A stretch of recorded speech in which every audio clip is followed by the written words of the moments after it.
Once, in the heart of ancient Rome, lived a man named Marcus. He was not a ruler or a soldier, but a humble teacher.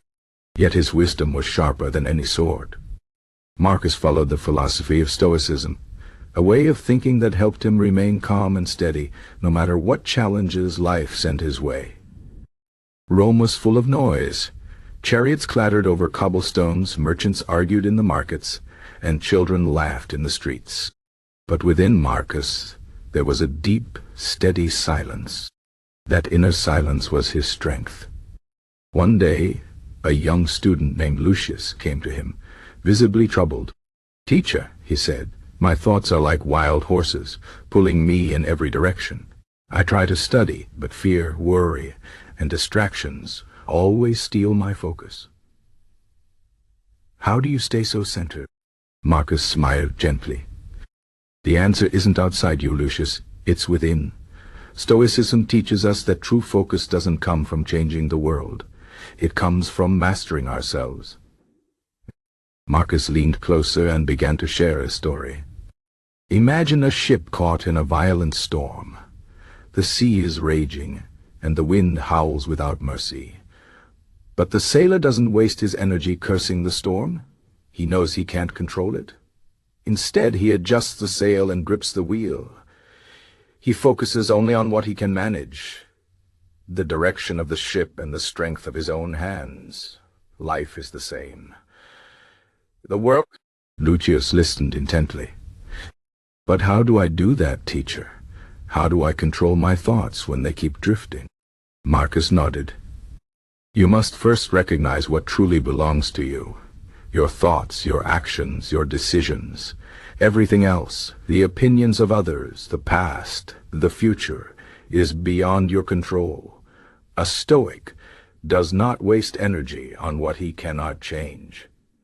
He focuses only on what he can. This is the first step.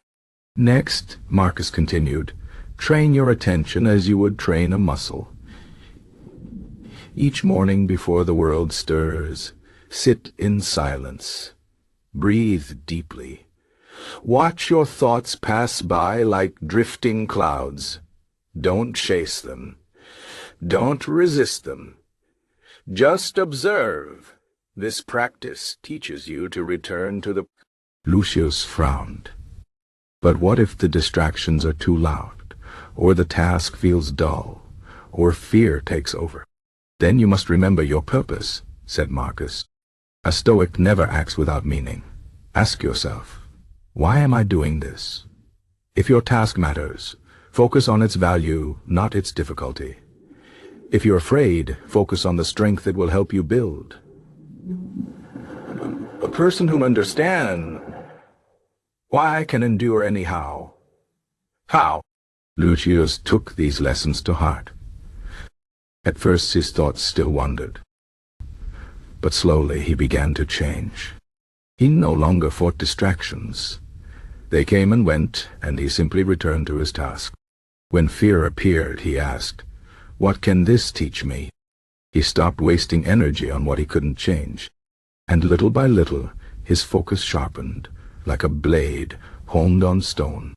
One evening, Lucius returned to Marcus. "Teacher," he said, "I understand now. Focus isn't about having no distractions. It's about choosing where to place my attention. It's about knowing what's truly mine to control." Marcus smiled. "You have learned well. But remember, this journey never ends. Every day life will test your mind. You will be tempted to wander. But now, you know the way back." From that day forward, Lucius walked with quiet strength. He knew that focus wasn't a talent. It was a discipline. And in the stillness of his mind, he discovered the power to face any storm. The story of Marcus and Lucius reminds us that focus doesn't require silence around us. It requires clarity within us. The Stoics understood this truth long ago, and it's just as true today. Your mind is your most powerful tool. Train it, discipline it, and no distraction can overpower you. So when your thoughts scatter and your focus fades, remember the sailor in the storm. You can't command the wind, but you can set your sail. You can't silence the world, but you can quiet your inner noise. Focus isn't the absence of distraction. It's the presence of purpose. This is the Stoic way, the path to resilience, calm, and true strength. And it begins with choosing where your mind will go.